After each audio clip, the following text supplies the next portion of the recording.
شکار پر پابندی عائد کر دی ہے۔ قریش کے نوجوان ڈنڈے، لاٹھیاں اور تلواریں سنبھالے چاروں طرف پھیل گئے۔ جن میں سے کچھ غار کی طرف جا نکلے، انہوں نے وہاں کبوتروں کا گھونسلہ اور اس میں انڈے دیکھے تو واپس لوٹ گئے اور کہنے لگے، ہم نے غار کے دھانے پر کبوتروں کا گھونسلہ اور اس میں انڈے رکھے دیکھے ہیں، اگر وہاں کوئی داخل ہوتا تو لامحالہ کبوتر اڑ جاتے۔ حضور صلی اللہ علیہ وآلہ وسلم نے ان کی یہ باتیں سنی اور سمجھ ہے کہ اللہ تعالیٰ نے مشرکین کو ناکام لوٹایا ہے۔ کسی نے کہا غار میں جا کر دیکھو تو صحیح۔ جواب میں امیہ بن خلف نے کہا غار میں گھسنے کی کوئی ضرورت نہیں ہے، تمہیں غار کے منہ پر مکڑی کا جو جالا نظر آتا ہے وہ تو محمد صلی اللہ علیہ وآلہ وسلم کی پیدائش سے بھی پہلے کا ہے، اگر وہ اس میں داخل ہوتے تو یہ جالا اور انڈے ٹوٹ جاتے۔ یہ حقیقت میں قوم قریش کو مقابلے میں شکست دینے سے بھی بڑا معجزہ تھا۔ غور کیجئے مطلوب کیسے کامیاب اور تلاش کرنے والے کیسے گمراہ ہوئے۔ مکڑی نے جستجو کا دروازہ بند کر دیا اور غار کا دھانا ایسا بن گیا کہ سراغ رسانوں کے قدم لڑکھڑا گئے اور ناکام واپس لوٹے، اور مکڑی کو لازوال سعادت میسر آئی۔ ابن رقیب نے خوب کہا ہے، ریشم کے کیڑوں نے ایسا ریشم بنا جو حسن میں یکتا ہے، مگر مکڑی ان سے لاکھوں درجہ بہتر ہے، اس لیے کہ اس نے غار ثور میں حضور صلی اللہ علیہ وآلہ وسلم کے اوپر غار کے دھانے پر جالا بنا تھا۔ بخاری و مسلم میں حضرت انس رضی اللہ عنہ سے مروی ہے، حضرت ابوبکر رضی اللہ عنہ نے فرمایا، جب ہم غار میں تھے میں نے رسول اللہ صلی اللہ علیہ وآلہ وسلم سے عرض کی، حضور اگر یہ اپنے قدموں کی طرف دیکھیں تو یقیناً ہمیں دیکھ لیں گے۔ آپ نے فرمایا، ابوبکر تمہارا ان دو کے بارے میں کیا خیال ہے جن کے ساتھ تیسرا خدا ہے؟ بعض سیرت نگاروں نے لکھا ہے کہ جب ابوبکر صدیق رضی اللہ عنہ نے یہ خدشہ ظاہر کیا تو آپ نے فرمایا، اگر یہ لوگ ادھر سے داخل ہوں گے تو ہم ادھر سے نکل جائیں گے۔ صدیق اکبر رضی اللہ عنہ نے غار میں نگاہ کی تو دوسری طرف ایک دروازہ نظر آیا جس کے ساتھ ایک بحر ناپید کنار بہہ رہا تھا، اور اس غار کے دروازے پر ایک کشتی بندھی ہوئی تھی۔ حضور صلی اللہ علیہ وآلہ وسلم پر قربان ہونا صدیق اکبر رضی اللہ عنہ کی دلی آرزو تھی۔ حضرت حسن بصری رضی اللہ تعالیٰ عنہ فرماتے ہیں، مجھے یہ خبر پہنچی ہے کہ جب ابوبکر صدیق رضی اللہ عنہ حضور صلی اللہ علیہ وآلہ وسلم کے ساتھ غار کی طرف جا رہے تھے تو حضرت ابوبکر کبھی حضور صلی اللہ علیہ وآلہ وسلم کے آگے چلتے اور کبھی پیچھے چلتے۔ حضور نے پوچھا، ایسا کیوں کرتے ہو؟ انہوں نے جواب دیا، مجھے تلاش کرنے والوں کا خیال آتا ہے تو میں آپ کے پیچھے ہو جاتا ہوں، اور جب گھات میں بیٹھے ہوئے دشمنوں کا خیال آتا ہے تو آگے آگے چلنے لگتا ہوں، مبادا آپ کو کوئی تکلیف پہنچے۔ حضور صلی اللہ علیہ وآلہ وسلم نے فرمایا، کیا تم خطرے کی صورت میں میرے آگے مرنا پسند کرتے ہو؟ عرض کی، رب ذوالجلال کی قسم میری یہی آرزو ہے۔ سبحان اللہ، سبحان اللہ۔ جب غار کے قریب پہنچے تو حضرت ابوبکر رضی اللہ عنہ نے کہا، حضور ٹھہریے، میں غار کو صاف کرتا ہوں، اور اندر پہنچ کر ہاتھوں سے ٹٹول کر غار کو صاف کرنا شروع کیا۔ جہاں کہیں کوئی سوراخ نظر آتا وہاں کپڑا پھاڑ کر اس کو بند کر دیتے، یہاں تک کہ سارا کپڑا ختم ہو گیا اور ایک سوراخ باقی رہ گیا۔ وہاں آپ نے اپنے پاؤں کا انگوٹھا رکھ دیا تاکہ کوئی چیز حضور صلی اللہ علیہ وآلہ وسلم کو تکلیف نہ دے۔ حضور صلی اللہ علیہ وآلہ وسلم غار میں داخل ہوئے اور ابو بکر رضی اللہ عنہ کی گود میں سر رکھ کر سو گئے۔ حضرت ابو بکر کو اس سوراخ سے سانپ نے ڈس لیا، مگر آپ نے پیر کو جنبش نہ دی کہ مبادا حضور صلی اللہ علیہ وآلہ وسلم کی آنکھ کھل جائے اور آپ کی نیند میں خلل پڑے۔ شدت تکلیف سے آپ کے آنسو حضور صلی اللہ علیہ وآلہ وسلم کے چہرے پر پڑے تو حضور کی آنکھ کھل گئی۔ پوچھا، ابو بکر کیا بات ہے؟ عرض کی، حضور سانپ نے ڈس لیا ہے۔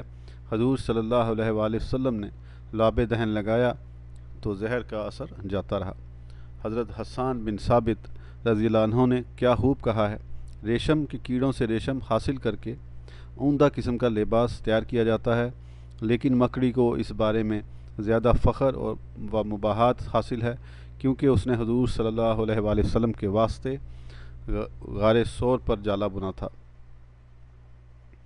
حضور صلی اللہ علیہ وآلہ وسلم نے جمعرات کے دن مکہ سے ہجرت کی، 3 راتیں غار ثور میں گزار کر یکم ربیع الاول شب دوشنبہ کو وہاں سے روانہ ہوئے اور 12 ربیع الاول کو مدینہ طیبہ پہنچے۔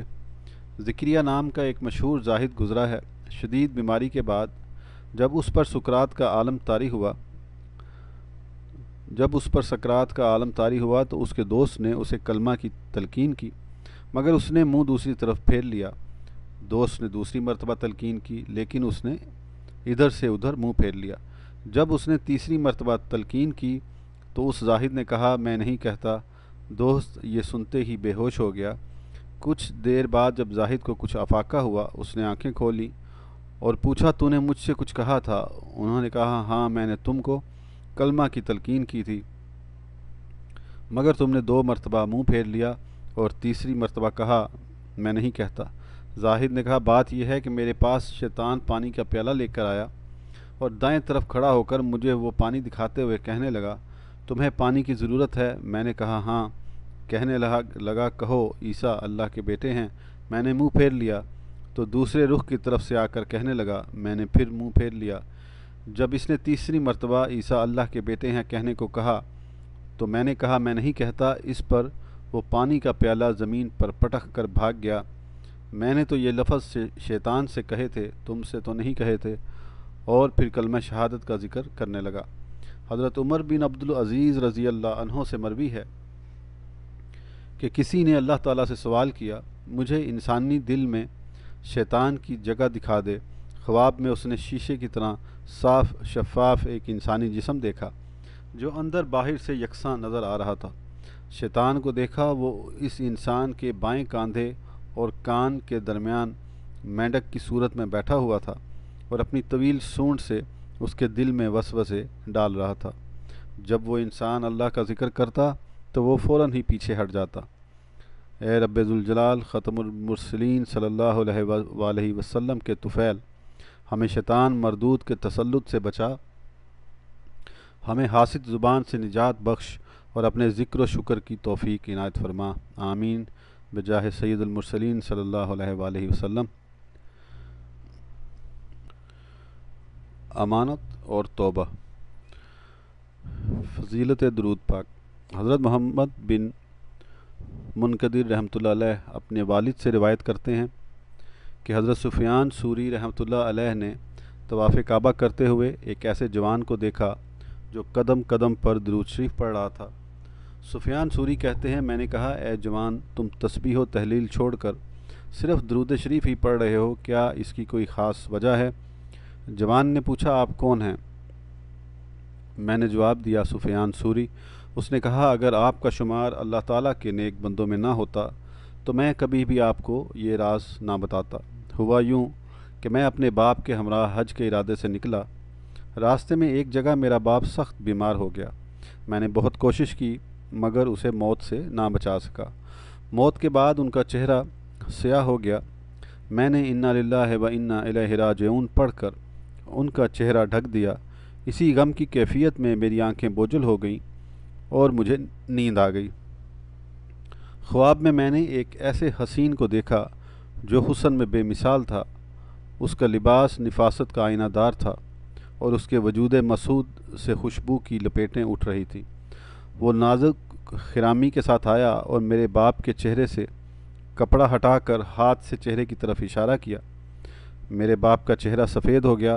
جب وہ واپس تشریف لے جانے لگے تو میں نے دامن تھام کر عرض کی اللہ تعالیٰ نے آپ کے طفیل اس قریب الوطنی میں میرے باپ کی آبرو رکھ لی، آپ کون ہیں؟ انہوں نے فرمایا تم مجھے نہیں پہچانتے، میں صاحب قرآن اللہ کا نبی محمد بن عبداللہ ہوں صلی اللہ علیہ وآلہ وسلم۔ تیرا باپ اگرچہ بہت گناہ گار تھا مگر مجھ پر کثرت سے درود بھیجتا تھا۔ جب اس پر مصیبت نازل ہو گئی تو اس نے مجھ سے مدد طلب کی اور میں ہر اس شخص کا جو مجھ پر کثرت سے درود بھیجتا ہے فریاد رس ہوں۔ جوان نے کہا اس کے بعد اچانک میری آنکھ کھل گئی۔ میں نے دیکھا میرے باپ کا چہرہ سفید ہو چکا تھا۔ حضرت عمرو بن دینار رحمۃ اللہ علیہ ابو جعفر رحمۃ اللہ علیہ سے روایت کرتے ہیں کہ حضور صلی اللہ علیہ وآلہ وسلم نے فرمایا جو مجھ پر درود بھیجنا بھول گیا اس نے جنت کا راستہ کھو دیا۔ امانت کی تعریف۔ امانت امن سے ماخوذ ہے اور کوئی شخص حق کو چھوڑ کر مامون نہیں رہتا۔ امانت کی ضد خیانت ہے جو خون سے مشتق ہے، جس کا معنی ہے کم کرنا، کیونکہ جب تم کسی چیز میں خیانت کرو گے تو اس میں کمی واقع ہو جائے گی۔ امانت کے بارے میں ارشادات نبوی۔ حضور صلی اللہ علیہ وآلہ وسلم کا ارشاد ہے کہ دھوکہ، فریب اور خیانت جہنمیوں کا شیوا ہے۔ مزید ارشاد فرمایا کہ جس نے لوگوں کے ساتھ معاملات میں ظلم نہیں کیا اور ان سے جھوٹی باتیں نہیں کہیں، اس کی مرادیں مکمل ہو گئیں، عدالت ظاہر ہو گئی اور اس سے بھائی چارہ رکھنا ضروری ہو گیا۔ ایک عربی قوم کی تعریف میں کہتا ہے، وہ امین ہیں، کسی کے ساتھ دھوکہ نہیں کرتے، کسی مسلمان کی حرمت کو پامال نہیں کرتے اور ان کے ذمے کسی کا حق باقی نہیں ہے، وہ بہترین قوم ہیں۔ عربی کے ممدوحین گزر چکے ہیں، اب تو انسانی لباس میں بھیڑیے پھرتے ہیں، جیسے کسی نے کہا ہے، اس شخص کے لیے جو انسان پر اس کی عنابتوں کے باوجود بھروسہ کرتا ہے تو پھر عزت دار آزاد شخص کے لیے ٹھکانہ کہاں رہے گا۔ چند لوگوں کو چھوڑ کر باقی سب انسانی لباس میں بھیڑیے ہیں۔ ایک اور شاعر کہتا ہے، وہ لوگ چلے گئے جن کے فراق میں کہا جاتا تھا، کاش یہ شہر ویران ہو جاتے اور قیامت آ جاتی۔ حضرت حذیفہ رضی اللہ عنہ سے مروی ہے، حضور صلی اللہ علیہ وآلہ وسلم نے فرمایا کہ عنقریب امانت اٹھا لی جائے گی، لوگ باہم تجارت کریں گے مگر امین کوئی نہ ہوگا، یہاں تک کہ کہا جائے گا فلاں قبیلہ میں فلاں آدمی امین ہے، یعنی امین آدمی ڈھونڈنے سے بھی نہیں ملے گا۔ توبہ کا وجوب۔ توبہ کا وجوب آیات قرآنی اور احادیث سے ثابت ہے، فرمان الہی ہے۔ اس آیت میں اللہ تعالیٰ نے مومنوں کو حکم دیا ہے کہ وہ توبہ کریں تاکہ ان کو فلاح میسر ہو۔ دوسری آیت میں ہے، لفظ نصوح نسا سے ماخوذ ہے، جس کے معنی ہیں خالصتاً اللہ تعالیٰ کے لیے توبہ کرنا، جو تمام عیوب سے پاک ہو۔ توبہ کی فضیلت اللہ تعالیٰ کے اس فرمان سے ثابت ہوتی ہے، بے شک اللہ تعالیٰ توبہ کرنے والوں اور پاک رہنے والوں کو محبوب رکھتا ہے۔ اور فرمان نبی صلی اللہ علیہ وآلہ وسلم ہے، توبہ کرنے والا اللہ کا دوست ہے اور توبہ کرنے والا اس انسان کی طرح ہے جس نے کوئی گناہ نہ کیا ہو۔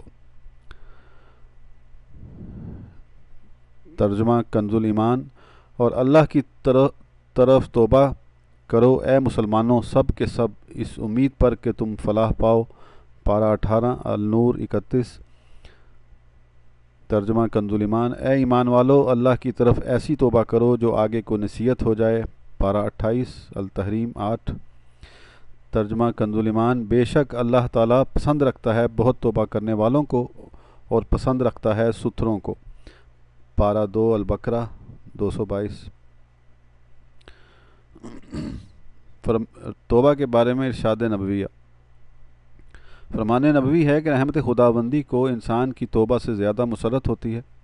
جو ہلاکت خیز زمین میں اپنی سواری پر کھانے پینے کا سامان لادے سفر کر رہا ہو اور وہاں آرام کی غرض سے رک جائے، وہ سر رکھے تو اسے نیند آ جائے، جب سو کر اٹھے تو اس کی سواری ماں سامان کے غائب ہو اور وہ اس کی جستجو میں نکلے، یہاں تک کہ شدت گرمی اور پیاس سے بدحال ہو کر اسی جگہ واپس آ جائے جہاں وہ پہلے سویا تھا، اور موت کے انتظار میں اپنے بازو کا تکیہ بنا کر لیٹ جائے۔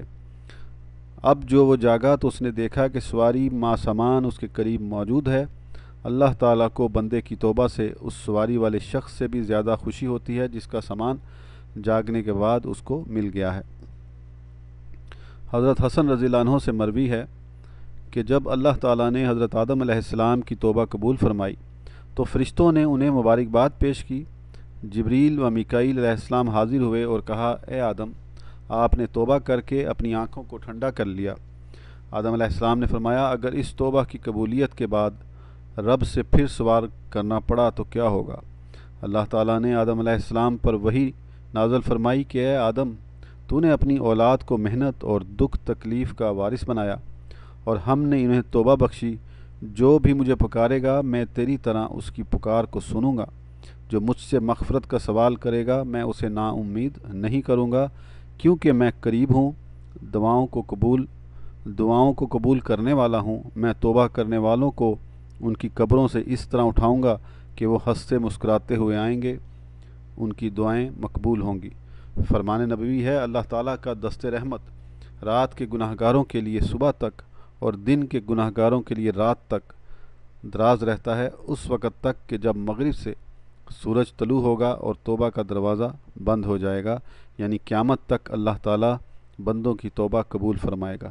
رسول خدا صلی اللہ علیہ وآلہ وسلم کا ارشاد گرامی ہے کہ اگر تم نے آسمان کے برابر گناہ کر لیے اور پھر شرمندہ ہو کر توبہ کر لی تو اللہ تعالیٰ تمہاری توبہ قبول کر لے گا۔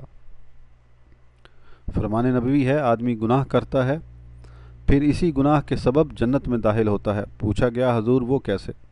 آپ نے فرمایا گناہ کے بعد فوراً اس کی آنکھیں بارگاہ رب العزت میں اشکبار ہو جاتی ہیں۔ فرمان حضور صلی اللہ علیہ وآلہ وسلم ہے کہ ندامت گناہوں کا کفارہ ہے۔ نبی کریم صلی اللہ علیہ وآلہ وسلم کا ارشاد گرامی ہے گناہوں سے توبہ کرنے والا ایسا ہے جیسے اس نے کوئی گناہ نہ کیا ہو۔ حضور صلی اللہ علیہ وآلہ وسلم کی خدمت میں ایک حبشی حاضر ہوا اور عرض کی یا رسول اللہ میں خطائیں کرتا ہوں، کیا میری توبہ قبول ہوگی؟ آپ نے فرمایا ہاں۔ وہ کچھ دور جا کر واپس لوٹ آیا اور دریافت کیا کہ جب میں گناہ کرتا ہوں تو اللہ تعالیٰ دیکھتا ہے؟ آپ نے ارشاد فرمایا ہاں۔ حبشی نے اتنا سنتے ہی ایک چیخ ماری اور اس کی روح پرواز کر گئی۔ زندگی کے آخری سانس تک توبہ قبول ہوگی۔ روایت ہے کہ جب اللہ تعالیٰ نے ابلیس کو ملعون قرار دیا تو اس نے قیامت تک کے لیے مہلت مانگی۔ اللہ نے اسے مہلت دے دی تو وہ کہنے لگا مجھے تیرے عزت و جلال کی قسم، جب تک انسان کی زندگی کا رشتہ قائم رہے گا میں اسے گناہوں پر اکساتا رہوں گا۔ رب العزت نے فرمایا مجھے اپنے عزت و جلال کی قسم، میں ان کی زندگی کی آخری سانسوں تک ان کے گناہوں پر توبہ کا پردہ ڈالتا رہوں گا۔ فرمان رسول اللہ صلی اللہ علیہ وآلہ وسلم ہے نیکیاں گناہوں کو اس طرح دور لے جاتی ہیں جیسے پانی میل کو بہا لے جاتا ہے، دور کر دیتا ہے۔ حضرت سعید بن مسیب رضی اللہ عنہ سے مروی ہے کہ یہ آیت فَإِنَّهُ كَانَ لِلْأَوَّابِينَ غَفُورًا اس شخص کے بارے میں نازل ہوئی جو گناہ کرتا پھر توبہ کر لیتا، پھر گناہ کرتا اور پھر توبہ کر لیتا تھا۔ اس آیت کا ترجمہ کنز الایمان میں ہے تو بے شک وہ توبہ کرنے والوں کو بخشنے والا ہے۔ پارہ 15 بنی اسرائیل 25۔ حضرت فضیل رحمۃ اللہ علیہ کا قول ہے رب ذوالجلال کا ارشاد ہے گناہ گاروں کو بشارت دے دو اگر وہ توبہ کریں تو میں قبول کر لوں گا۔ صدیقین کو متنبہ کر دیجئے کہ اگر میں نے اعمال کا وزن کیا تو انہیں عذاب سے کوئی نہیں بچا سکتا۔ حضرت عبداللہ بن عمرو رضی اللہ عنہما کا ارشاد ہے جو گناہوں کی یاد میں پشیمان ہو گیا اور اس کا دل خوف خدا سے کام کیا اس کے گناہوں کو محو کر دیا جاتا ہے۔ باب توبہ کبھی بند نہیں ہوتا۔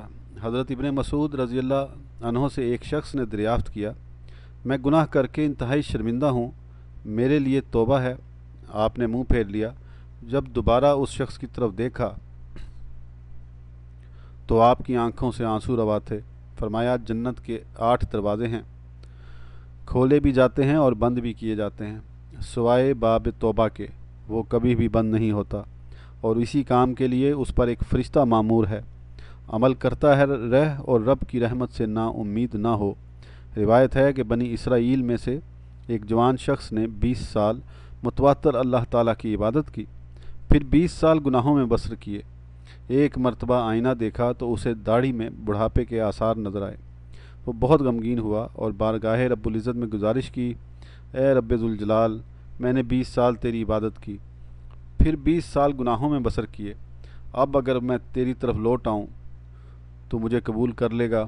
اس نے ہاتف غیبی کی آواز سنی، وہ کہہ رہا تھا تو نے ہم سے محبت کی، ہم نے تجھے محبوب بنایا، تو نے ہمیں چھوڑ دیا، ہم نے تمہیں چھوڑ دیا، تو نے گناہ کیے، ہم نے مہلت دے دی، اب اگر تو ہماری بارگاہ میں لوٹے گا تو ہم تجھے شرف قبولیت بخشیں گے۔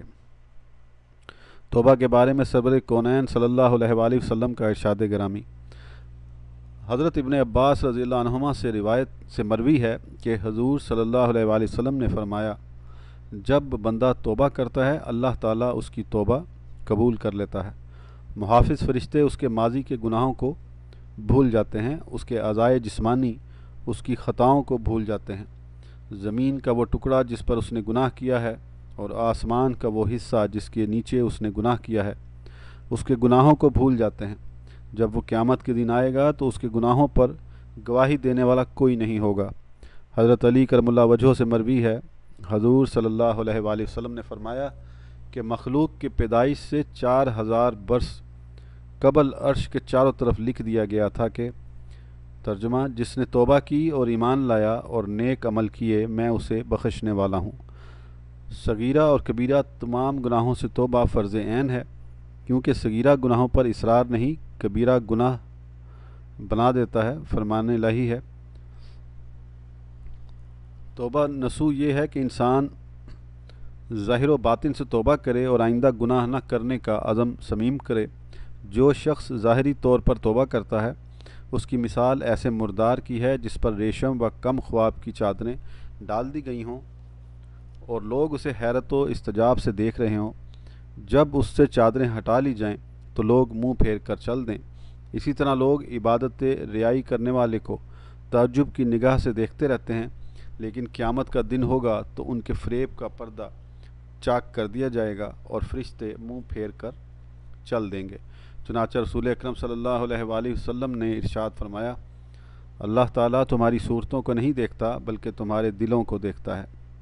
حضرت ابن عباس رضی اللہ عنہما سے مروی ہے، قیامت کے دن بہت سے لوگ ایسے ہوں گے جو خود کو تائب سمجھ کر آئیں گے، مگر ان کی توبہ قبول نہیں ہوئی ہوگی، اس لیے کہ انہوں نے توبہ کے دروازے کو شرمندگی سے مستحکم نہیں کیا ہوگا، توبہ کے بعد گناہ نہ کرنے کا عزم نہیں کیا ہوگا، مظالم کو اپنی امکانی طاقت تک دفع نہیں کیا ہوگا، اور آسان امور کے جواز کے سلسلے میں جو کام انہوں نے کیے ہیں ان سے طلب مغفرت میں انہوں نے کوئی اہتمام نہیں کیا، اور ان کے لیے یہ بات آسان ہے کہ اللہ تعالیٰ اس سے راضی ہو جائے۔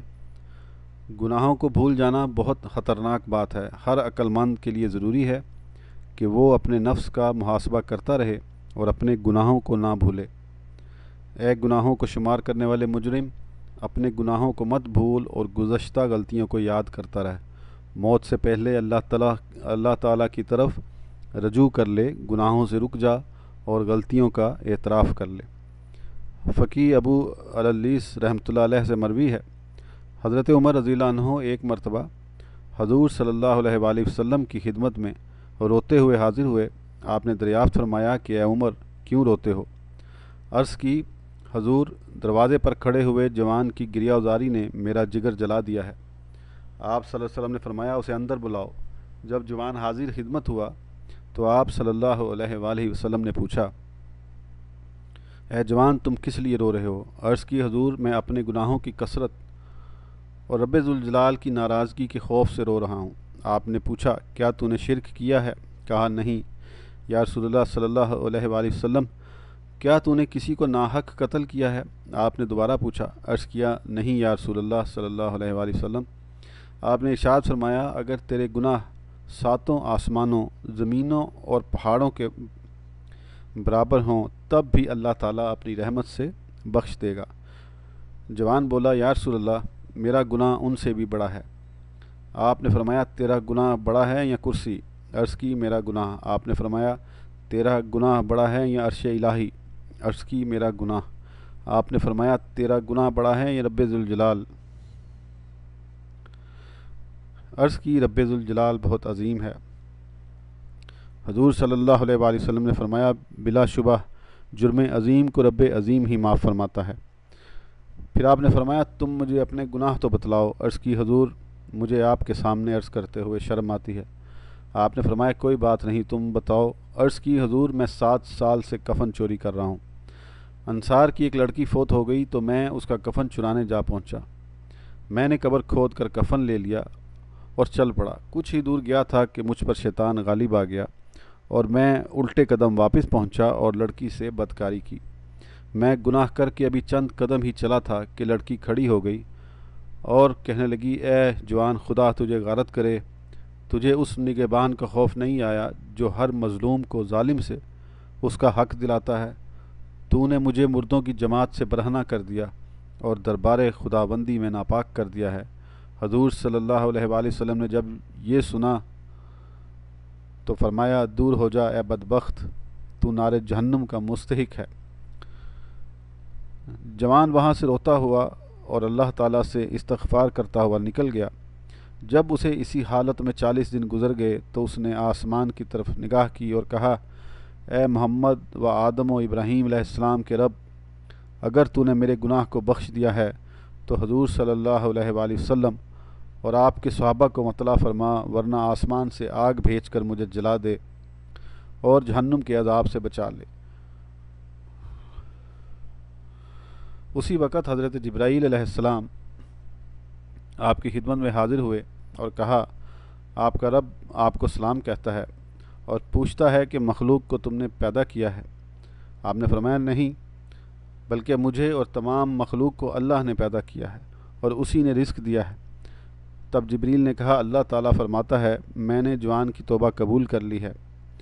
پس حضور صلی اللہ علیہ وآلہ وسلم نے جوان کو بلا کر اسے توبہ کی قبولیت کا مسردہ سنایا۔ ایک درد انگیز توبہ۔ حضرت موسیٰ علیہ السلام کے زمانے میں ایک شخص ایسا تھا جو اپنی توبہ پر کبھی قائم نہیں رہتا تھا۔ جب بھی وہ توبہ کرتا اسے توڑ دیتا، یہاں تک کہ اسے اس حال میں 20 سال گزر گئے۔